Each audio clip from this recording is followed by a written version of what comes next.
Hi, my name is Yasmin Tarehi, and this is Gateways to Awakening, where we host one-on-one conversations with leading experts in wellness, well-being, consciousness, and spirituality. Today's episode is with my favorite couple, Sandi Stuart and Barnet Bain, and a little bit about both of them. Sandi's a graduate of the Integrated Body Psychotherapy Institute. She served as a coach and teacher in LA and Italy since 2012. She's led a number of her own programs as well, and she also co-leads a virtual adoption support group with her daughter, and she's a member of the Transformational Leadership Council, which is where we met. And prior to teaching and coaching, Sandi served as an executive vice president of sales for apparel giant Bugle Boy Industries for over 26 years and was among the first female sales executive in the men's clothing industry, building company sales from zero to more than $500 million annually.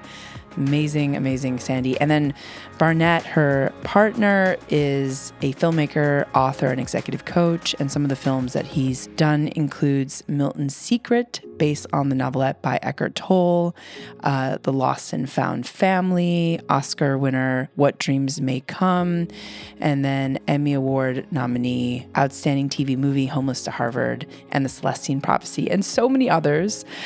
So I am so excited. I could go on and on. Barnet actually is also the author of the book of Doing and Being, Rediscovering Creativity in Life, Love, and Work, and the third story, Awakening the Love That Transforms.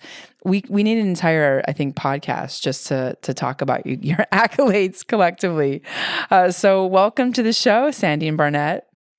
Thank you. So nice to be here. Yeah, what a pleasure to be with you. Oh, thank you. Thank you so much. And so to kick it off, you guys are kind of like the ideal relationship, couple. And I want to understand, what does it take? Exactly. No pressure. No. It's at least, so based on what I've seen, and I feel like I've gotten a chance to know you, I've spent some time at your home, and it just seems like there's such a beautiful chemistry.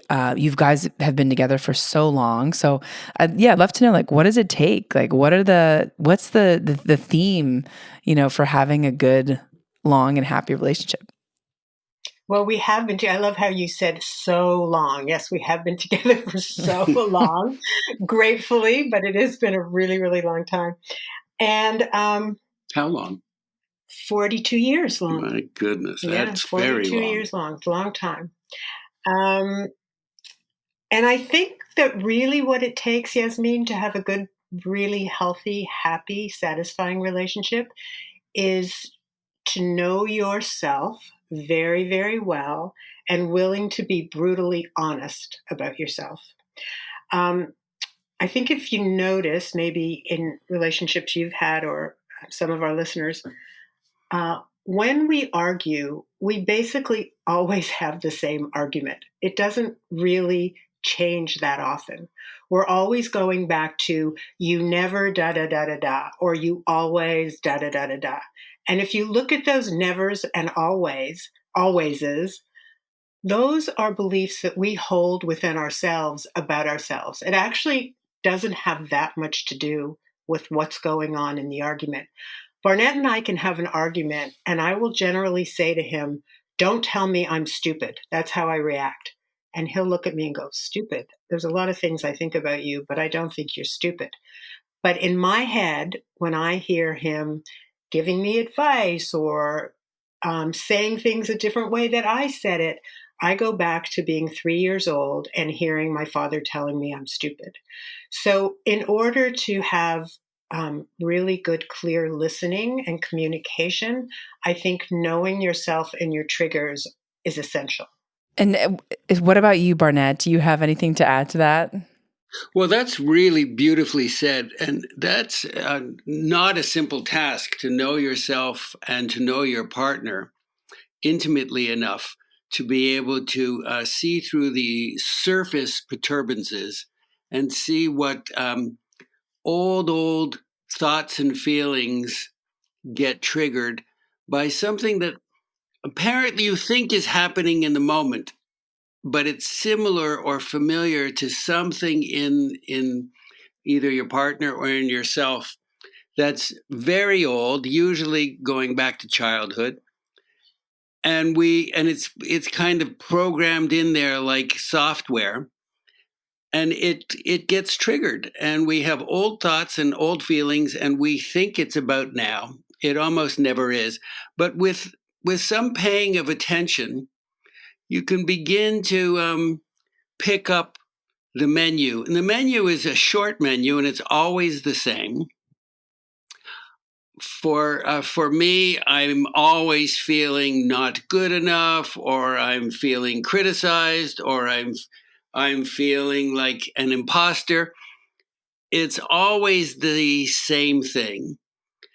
And it helps to be sensitive to that so that we don't take ourselves too seriously, and so that we can be cautious around how we speak to our partners, and when our partners go off, to know that they are very rarely being triggered about what's going on now. Unless you're standing in the middle of a road and a truck is coming at you, that's about now. Otherwise, most triggers are old feelings, and we sort of import them and lay them over the present moment. We actually call it the one-person theme. I have my theme. Barnet has his theme. We keep drudging it up every time we have a disagreement. And knowing that, in the middle of it, so often in the middle of it, we'll start to have sort of a disagreement and start to get hot.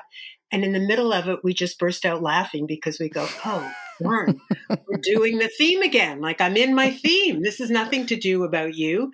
I'm in my theme. And we just look at each other and say, okay, can we stop now? And we go, yeah, we can stop now. And we laugh and it's done. But, that takes time and practice and trust. 40 years is about the time it takes. Wow. So it's not a fast track. It's well, and that was going to be my follow-up question, which is when did you have this realization in your partnership that there was a theme, this recurring theme, and how did you handle it in the beginning and versus how you're handling it in the end? I'll jump in. So when I first met Sandi, I was already in a very unconscious way I was young, and I was beginning to have a sense that I had certain patterns that I trotted out in relationships, certain behaviors and certain patterns, and they weren't very effective. And so when I met San, I was present enough to say to myself, I am not going to deploy the same patterns and the same behaviors with her. I'm going to do it differently. And I guess that was my small beginnings, and built on the shoulders of that, our relationship grew in many ways together toward an interest in first psychology and therapy. We did lots of therapeutic work, both individually and together, and then building on psychology, what is post-psychological, and what that is spirituality and consciousness itself, built on these shoulders and on the framework of a certain kind of psychological understanding. And so we're blessed to have both been committed to doing lots of investigation and inner work individually and together. And so we had a common language. Anything you want to add to that, San? No, I think that's true. I think that, it's so interesting. You meet someone and what's the attraction? I thought he was really cute. I really thought he dressed great because he wore sneakers with a suit, and I'd never seen that before. And that just turned me on. So that was enough. And actually he was very, very funny. I always say Barnet laughed me into bed because his sense of humor was fantastic. Yeah, that took 4 hours. But it was after midnight, so technically it was the second date. But he did come for dinner and never left. Truly, truly a true story. He came for dinner and never, ever, ever left. And I'm not even a very good cook, so that's pretty terrific. But yeah, but I think that as Barnet said, we were fortunate to be both really excited about self-knowledge, learning about what made us tick, learning about each other. And so that was just a common interest. And so what I was saying about the suit, I love the suit. But when I met him, I look back now and I think it was really our souls that got us together. Like my soul just said, this is the guy, you're going for it. This is where your life lessons are going to come. It wasn't really looking at my checklist or being consciously even ready for a relationship necessarily. I think that other things were at play and we didn't resist. And in retrospect, really, we had a lot of help from unseen friends that said, this is where you should be. And we just went with it. We trusted. We were kind of young and stupid, thank goodness. This makes me so happy just hearing this story because I find a couple things that you mentioned I think are important details, like the sense of humor. Like how important is having a sense of humor in a relationship? Because I find that people talk about that as like a central theme, even having a similar sense of humor, having a sense of levity. And I'm also curious, how you dealt with really pivotal, challenging moments that defined your bond. Yeah, a sense of humor for me was really, really important. I was pretty serious. I was very tied up in work, and Barnet was much more easygoing and funny and spontaneous. And I needed that. I needed that to round out all my edges. And I think that my kind of groundedness and my ability, I'm really good at logistics, was also really helped to round him out because he's the creative and he's up in the clouds a lot. So I kind of brought him down to earth and he kind of lifted me to the heavens and we met somewhere in the middle. But of course, always there's challenges and we've been very, very blessed and we've had our challenges.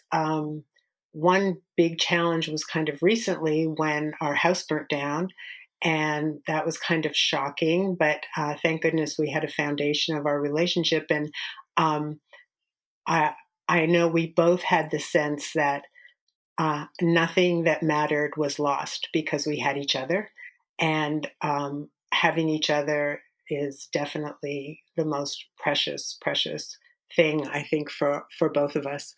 Also, Barnet had some health issues a couple of years ago, and that was really challenging. And today, in our world, when he annoys me, I have a little prayer that says, "Thank you, God, for him being here today to annoy me." And I mean it. I really do mean it. Like I'll try to annoy you more. No, it's okay. You do a really good job. So I think the bond, just having each other, everything that we went through, parenting was difficult at times because we have very different styles. And that we fought more about how to parent than we did about our own relationship. But the bond, look, I think we always knew it was forever. Actually, I didn't always know it was forever. In the early days, when we'd have an argument, I was more independent and I would just go, this isn't working. I'm out of here. And Barnet would say, come back, sit down. We're going to talk this through because I'm not going to find myself having the same conversation with a different woman 10 years from now. So we might as well work it out now. And that's kind of, I think, a big theme of our relationship. It's like, this is good enough. Let's like put in the work and make it great. And I don't mean not good when I say good enough, but there were enough elements that we could jump off of and expand and grow. Mm-hmm. Yeah, well said. And like, what are the things like, what's kind of like the advice that you would give to, young single or people starting to date, like early on in relationships? What are some of the common themes or even, communication strategies that you would advise younger folks to be like looking for when they're looking for a mate? Because I love all the things you said, you have to have a foundation, but it also requires a decision to put in the work. And I think that's where, at least what I've seen in my my generation is that there is a relational laziness that is kind of at play. Yeah, I don't know. Maybe it's laziness. I'm not young, so I don't know how that's playing out. But I know that there is a relational unsophistication, and what I mean by that is that I've discovered that I cannot love Sandi. I cannot love another person, anyone, more than I'm able to love myself. And so the question, it begs the question, what does it mean to love myself? What's involved in loving myself?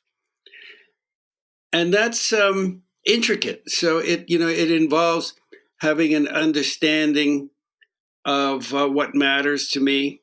It involves having an understanding of what my beliefs are, and what my thoughts are, and what my choices are, and what my decisions are, and where I got them. And I realized fairly early on that most of my thoughts and most of my thinking and most of my opinions didn't originate with me. They're hand-me-down from my family and my education and my friends and my culture and my entertainment appetites. And I started to take very serious stock of, well, have I ever had an original thought? And probably the first original thought I ever had was that I never had an original thought.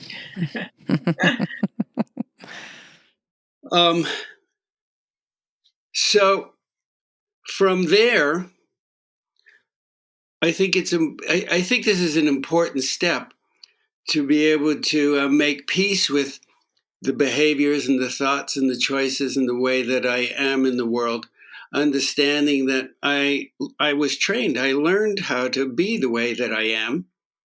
And so from that place, I can be more compassionate and more understanding and less judgmental and less critical of myself. And jumping off from that, I have the possibility of being less critical and judgmental and more patient with my wife and with other people in general. But without taking stock of oneself, it's very difficult to have a meaningful, abiding relationship because you're just sort of batting around programming that's coming from the outer world that we're taking on. We become reactive creatures. For the honeymoon period where you're fresh with each other and nobody can do anything wrong and you're sort of intoxicated by the romance, it's not noticeable. But after 6 months, 9 months, 2 years at the most, it sure is noticeable. And we begin to, bristle at each other. And it helps to know, well, who's the me that's bristling and what is the problem and where did it come from? And when I understand that, I have an opportunity to do a workaround or to release it or to let it go or to process it. But if I don't understand that, then there begins a steady erosion of my ability to connect to another, to connect to my partner and to commit to my partner. So my advice, get a therapist. I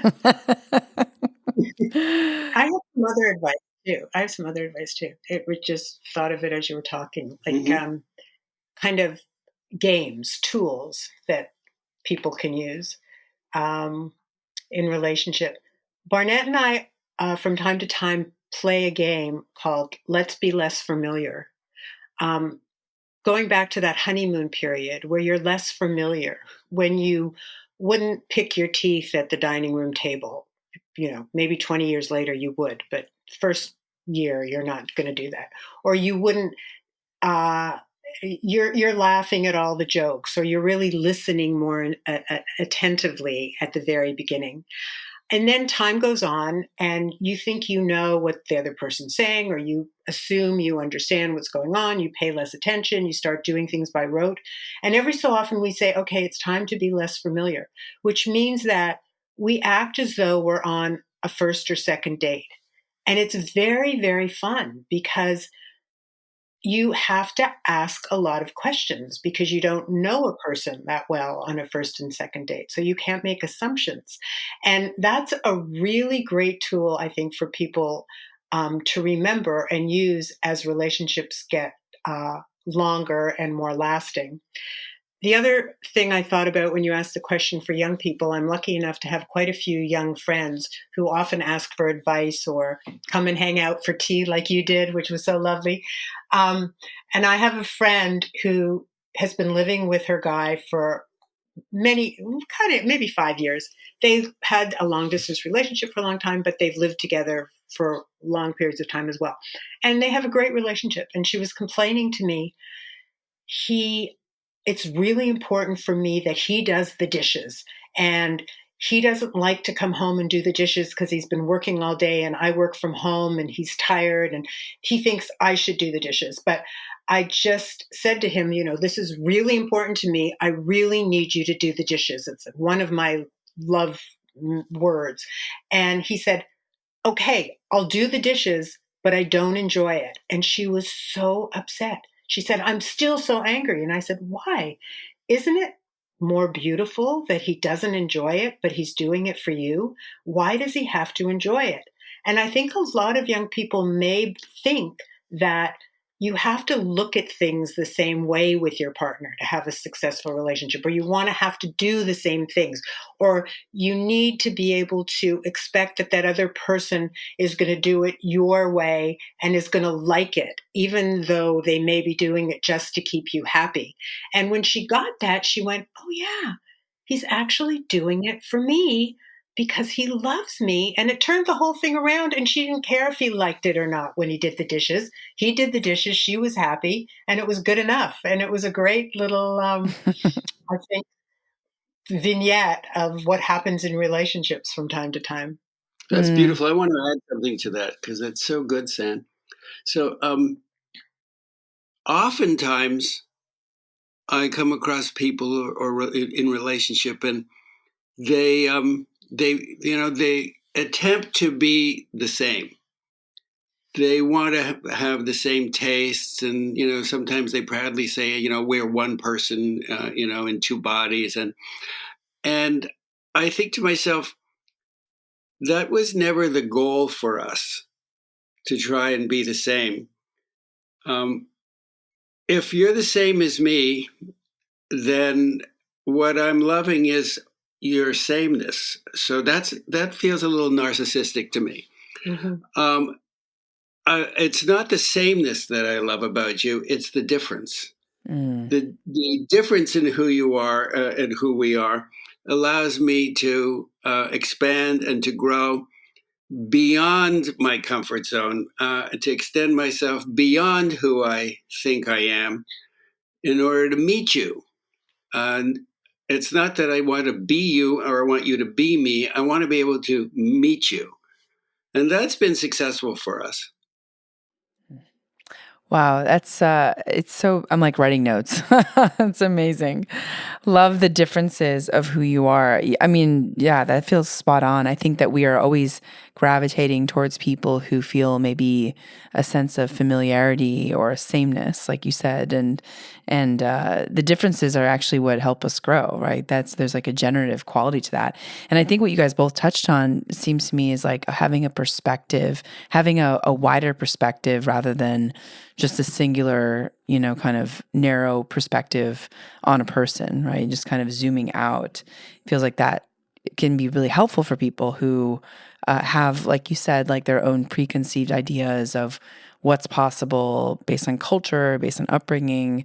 But, but that requires a level of self-awareness that I think a lot of people are not willing to uncover. So, I am curious, how do you, what do you think about relationships in which one person is willing to do the work and the other person isn't? What's your advice on people in those situations? Should they stay? Should they go? Is it too difficult to just give kind of one answer? But yeah, I'm sort of curious, and especially like on your journeys, it seems that you both evolved in the same pace? Or I'm curious, was there any time in your journey in which one person may have evolved faster than the other, and how did you deal with it? I don't think it is the same pace. I think there's always a leader and a follower, and as long as it keeps changing, then it's a good relationship. You don't want one person to lead all the time and one person to follow all the time. But, you know, life and times, we have seasons, they ebb and flow. And sometimes it's a season where Barnett's like just bounding ahead, and I'm sort of feeling, oh my gosh, I'm kind of a little left behind. I better like get on this here. He's going someplace. And then he rests and I get interested and excited and lead. And as long as you can be the best leader when it's your time to leave and be the best follower when it's your time to follow, I think that builds a strong foundation. We hear a lot about leadership mastery and learning how to be a good leader. It's equally important to learn how to be a good follower and to learn to master being a follower. Both things are true. So you really, as Sandi said, you have to learn to be, when it's your time to lead, to be the best leader you can be, and to be the best follower that you can be. The whole thing about leading, following, loving, relationship, we live in a culture where that's not taught. We're not taught. We're expected to, like it's supposed to come naturally, the way summer follows spring. And learning how to love and learning how to be relational is possibly the most complicated, the most complex thing that we can do and be in life. And yet we're left to our own resources to acquire the skills. And that's that's really too bad. I think it would be wonderful if we had opportunities to be mentored in how to do relationship and how to be loving, how to be with another, how to see them, hear them, be present with them, how to listen without, for example, running your own thoughts in your head while you're listening, or without anticipating what you're going to say, how to listen to somebody and include what is going on in the environment as part of the listening. For example, there's birds chirping outside right now. That's part of the communication that we're having with you. Mm. So there's a complexity to being relational and to being loving. And, if you listen to some of the entertainment and some of the songs, it's supposed to, it's supposed to come easy. It's supposed to be, it's supposed to be, if you have to work at it, then it's not love. And on the contrary, if you're not, it's not heavy labor, you're not breaking rock. But if you're not learning how to be attentive to your thoughts and feelings and to know what is being reactive to the other person, then it's very difficult to grow a relationship and to sustain one.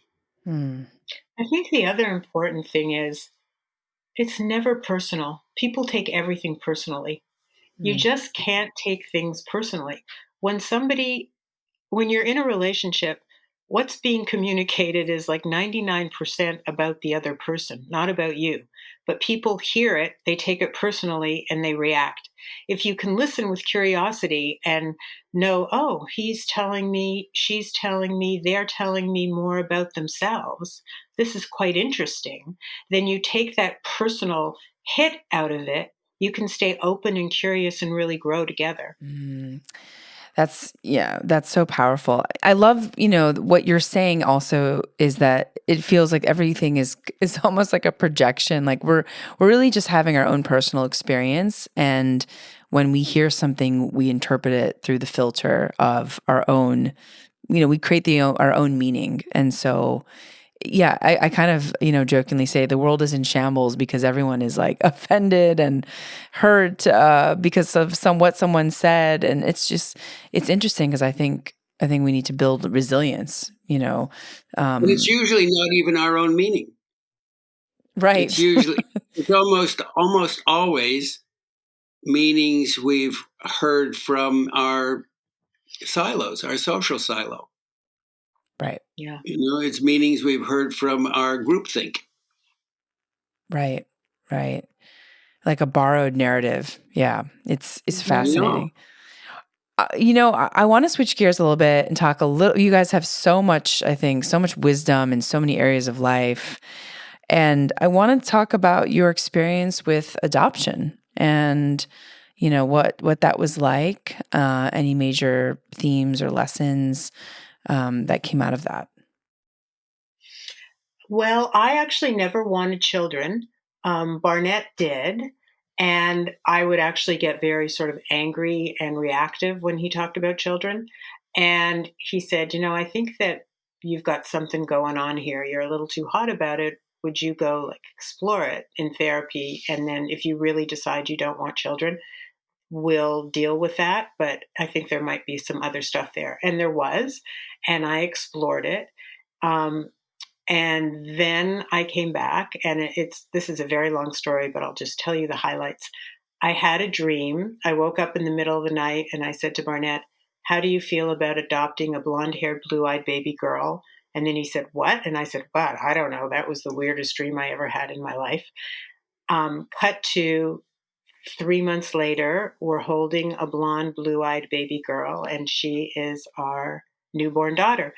And when in that 3 months, I kept saying, Barnet, I'm just keep getting that face in my dream. I just feel like there's this baby out there and calling to us. How do you feel about adopting a child? And he said, well, I love you more than anybody I'm biologically related to. So if that's how we become a family, that's how we become a family.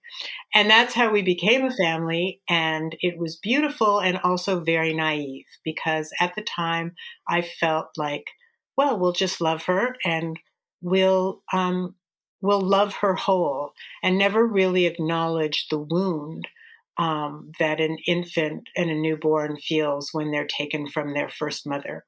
And over the years, I had to learn about that. And we were very lucky because Sophie, our daughter, is as interested in, she's a psychotherapist now, but she was as interested in ideas and communication as much as we were. So we were always able to talk about it and talk about her feelings around being adopted. So we kind of normalized it. And now, as an adult adoptee and psychotherapist, and me as an adoptive mom, we hold virtual adoption salons to really normalize the whole adoption experience by having birth moms that have relinquished, as well as adoptees and adoptive parents. And we can all speak from our own point of view very honestly, where the missing is, where the love is, what the challenges are. We normalize it and we create community for each other so that we allow ourselves to have the feelings that a lot of adult adoptees push down, don't want to feel, feelings that adoptive parents don't want to feel.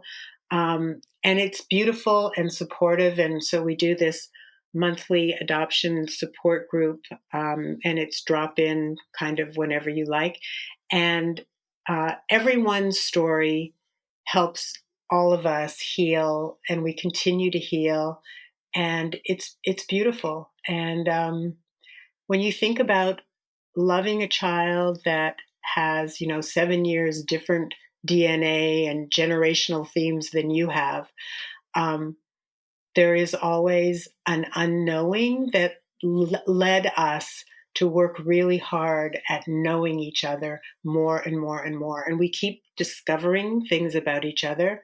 We are very, very different in the way we approach things in the world, yet we are so the same on how we hold our values, how we are able to love, and how we connect at the most deepest level. So it's been a beautiful, sometimes challenging, but beautiful experience. And my daughter is a superstar. She's a true superstar. So I'm curious, like, what did you guys learn about each other as parents? And you mentioned earlier that you had very different parenting styles. I'm just kind of curious, like what life lessons you learned from that. So I was the health food and Barnet was the Oreo cookies when I was out of town.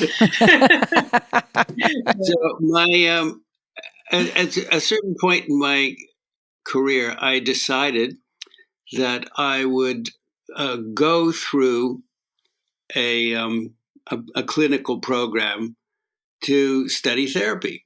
Not that I wanted to become a therapist. I didn't want to become licensed, but I decided I would go through a program to learn how to be a therapist. And the teaching assistant in my cohort was my daughter, Sophie. So I went to become a therapist and was taught by my daughter. and processed. Processed. It was a processing and model. I had to do lots of therapeutic work on others and receive lots of therapeutic work for 3 years in a row. Actually, I went through it 2.5 times. So I did 7 years of a 3-year program. And my daughter was my teacher. And so I, in some instances, very publicly made some discoveries and had some insights and some confessions and some learnings about being a father and being a husband and being a partner under the guidance of my daughter. And sometimes, oftentimes it was about our relationship. So it was a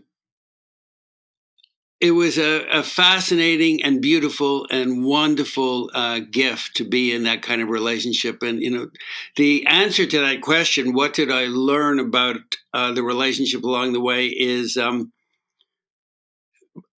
part of the answer was the joyful journey of that particular add-on of the learnings that happened in that way. Mm. But going back to your question about style, as I say, I was the more grounded, down-to-earth logistics person, and Barnet was play dad. Like, he was, let's have fun, let's play, let's laugh.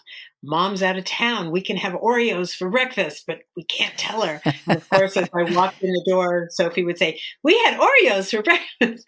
And it's funny now to laugh, but it was tough. I wanted things done my way, and he thought my way was a little too strict. And so luckily for her, she had 2 parents that between the 2 of us, we balanced enough enough ritual and support to keep her feeling safe, and enough fun and looseness for her to discover her own creativity and play. So I think we were a good balance of play and seriousness, but we butt heads a lot about it because I thought I was right. That's my style. I always think I'm right. And Barnet didn't really care if I was right or not. He just liked having a better time with her than I did. Yeah. That's amazing. It sounds like it's the best of both worlds. It just, you've got, I think it's fun when parents are so different. I had that experience myself growing up, the artist and the physician, and, just very different orientations on reality, which is like, gives you more of like a well-rounded perspective on life and who people are. So that's, yeah. It was good for her. It wasn't so easy for us. It was actually great for her. And she's spoken about it with me and others from time to time. She had an opportunity to see such a different set of character styles, and to see us work it through. So she was exposed to how we handled the differences and how we handled the balances and how we found the equilibrium.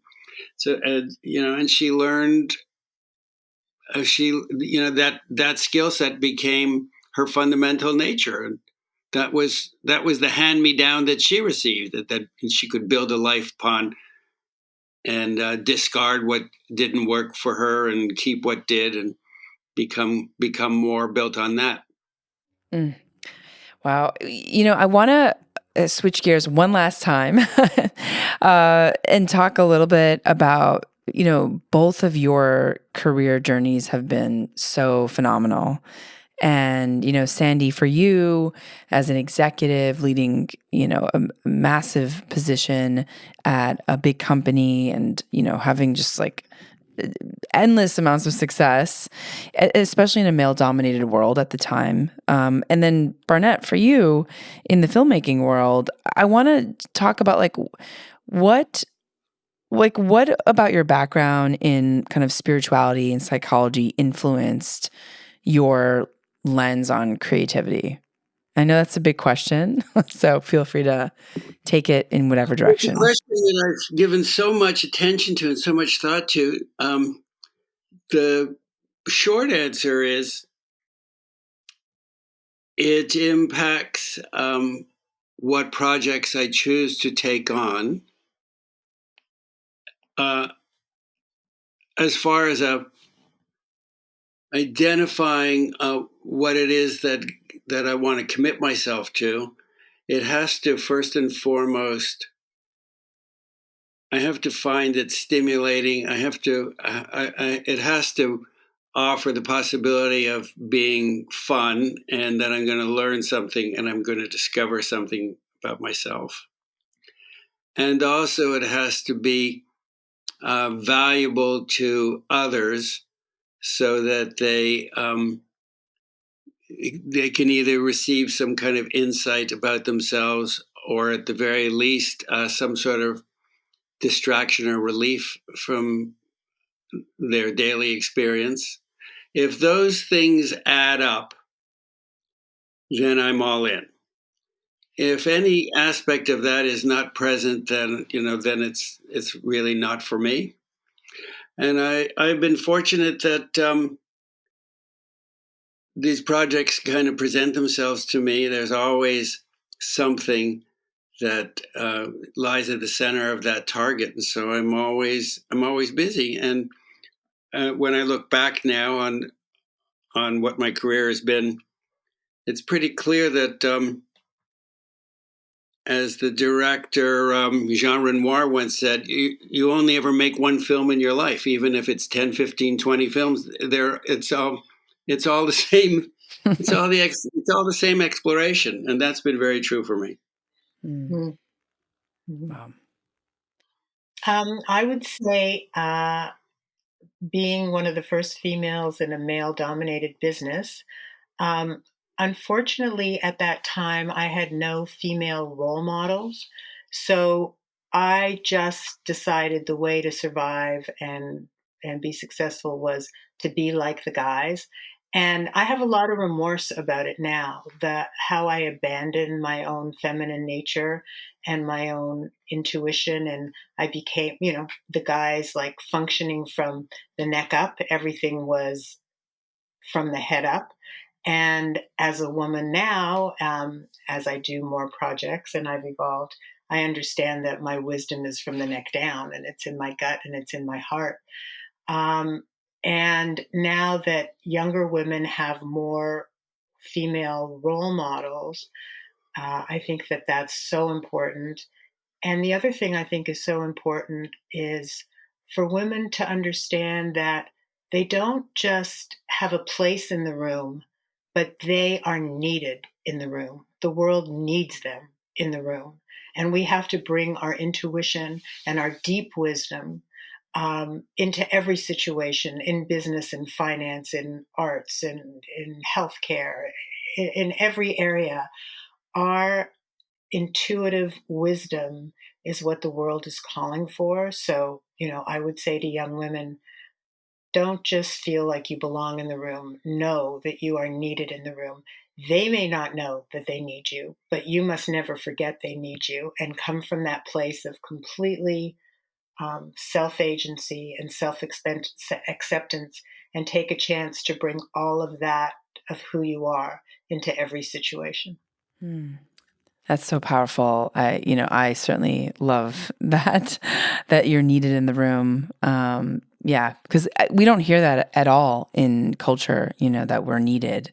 I think there's a conversation around belonging, but being, a necessary instrument in like the evolution of what is transpiring is, I think, a next level. So thank you for that, Sandi. And, looking back on your journey together and your relationship and even your both, your careers, what has surprised you the most about your life looking back? And you could speak individually about work or your relationship. It's becoming more and more clear to me that that my life is dream stuff.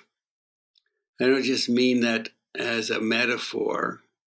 It just feels dreamy. I can't really remember. Sometimes I say to Sand, did that happen in the outer world, or did that happen in my imagination, or did that happen in a night dream, or did that happen in a daydream?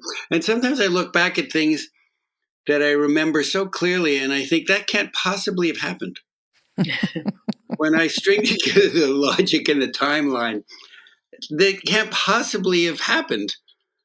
And so I am more and more inclined to get a sense that my life is not only dreamy, but dream stuff.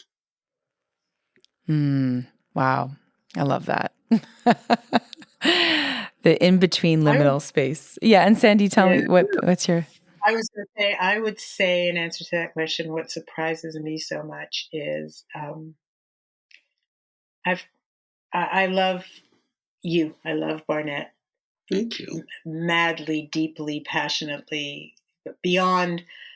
I never imagined that I would have a love affair for all this time in a relationship, but it's alive and it's active and it's passionate and it's exciting. And I realized this actually when he was sick and I was afraid of losing him. That experience was transformational for me because my biggest fear was losing him. So in our relationship, I would surrender almost all the way. I wasn't even aware of this, but the illness made me aware. I would surrender almost all the way, but there was some little space that I kept closed in my heart because of my fear of loss. And when he was so close to being on the other side, and I had to face my fear of loss, I moved beyond it. And luckily, he came out of his illness healthier than ever. And I was left with this surrender so that my love was deeper and more beautiful than ever. And I knew that one day one of us will lose one or the other, but that the love I have for him is mine. It's got nothing to do with him. It's my love. I own it. It's me being willing to love completely. It's mine. So, of course, I prefer to experience that love with him with me in the physical world. But if one day that's not the case, my love doesn't go with him. My love stays with me. It's mine. And so it makes the fear of loss a little bit less scary, and my willingness to be 100% in, 100% of how in I can be moment to moment, much easier. Wow. Oh my goodness. That is so profound and so beautifully articulated. Both of you, I just feel like what a treasure trove to have these pieces of wisdom. I really needed to hear that myself. So, and I'm sure the audience will also ruminate on these last messages. So what do you want to tell our listeners as an overall kind of call to action for their life? If you are talking to maybe a group of people who might be on their journey or starting their journey, what is kind of your big takeaway for life? I have a friend who once gifted me with the big takeaway, and it's been my go-to ever since. And whenever anybody asks me that, I say the same thing: remember the love. Remember the love. All the ways that you are supported, all the ways that you are loved, all the ways that you are held and cared for, and all the ways and all the ones for whom you have care and appreciation and love. Remember the love. That's beautiful. And Sandi, do you have a takeaway? I haven't thought about this in a while, and I don't know why it just came into my head, but I'll say it. It was a line in a movie that Barnet made. It was a movie about the genocide in Rwanda and the children that grew to be adults that survived it. And one of the beautiful men in that film said to someone else who was going through a difficult time, when the weight of your giving is heavier than the weight of your pain, then your healing will begin. So I love that line because I think if we focus on how we can give, where we can give to ourselves, to others, again, that's what the world needs right now. There's so much pain, as you said, and so much just anxiety and uncertainty in the world. And we're all walking around carrying a lot of pain because of it. If we can focus on giving love to ourselves, to our partners, to our friends, to the supermarket checkout person, that giving lightens our load and will lighten and brighten the way for the world. Wow. Oh, so beautiful to end on that note. Thank you so much, both of you, for such a wonderful conversation. I feel like we could spend hours in conversation. And are there any resources that you can point folks to in order to learn more about, your work, your coaching, the adoption world, your films, Barnet? Where can people find you guys? For the adoption work, Sandi Stuart 24 at Gmail, SandiStuart 24 at Gmail. Please send me an email. We meet the first Saturday of every month at 9 a.m. Pacific. It's a drop-in. It's not a long-term commitment. It's free. And you and anyone else would be so welcome. And I'd love to meet some of you who are a member of the community at our salons. Beautiful. And for anyone that is interested in my work, my films, my books, my recordings, my videos, www.barnetbain.com. Amazing. And we'll leave those links in the show notes for folks who want to find them. But thank you both so much for your time. This was so wonderful. And I definitely want to listen to this conversation again and again to really let the wisdom sink in. So thank you so much. Thank you so much for inviting us. It was actually really fun. And I'm in a very loving space right now from this conversation, which is really good because it's good for me. Thank you, Yasmin. Thank you so much. Thank you so much. Thank you. And for our audience, thanks for joining and for listening in this episode. We learned about the journey of creating a beautiful long-term relationship with Sandi Stuart and Barnet Bain. And you could tune in to Gateways to Awakening, where we host one-on-one conversations with leading experts in wellness, well-being, and spirituality. Thanks again. What would you like to see change in your life? And what is the biggest obstacle that you're facing now? I run a 5-week program at the Inner Knowing School for serious individuals who are ready to take the next step in their personal and professional lives. I will personally be coaching a small group of individuals, a number of practical tools and frameworks for creating an intuition practice and for self-mastery. You can find more at theinnerknowingschool.com. I have a master's certification in intuition medicine, and I've condensed 10 plus years of experience and research navigating how to harness your energy and intuition in an easy to access live curated course.